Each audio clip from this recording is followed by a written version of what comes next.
Hello, friends. I am Glory.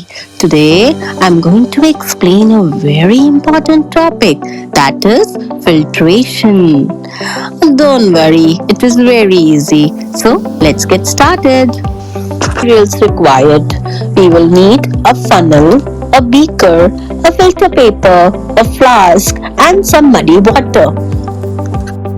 Carefully see, I have arranged all the equipments required for the process of filtration, and now I have folded the filter paper into a cone and I am placing it inside the funnel.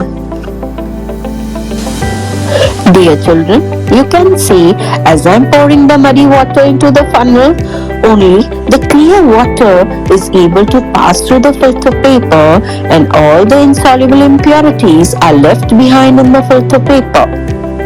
These impurities are known as residue, and the clear water collected in the flask is known as the filtrate. I hope this video was helpful and I hope you liked my video. If you liked, please do like, share and subscribe to my channel. Thank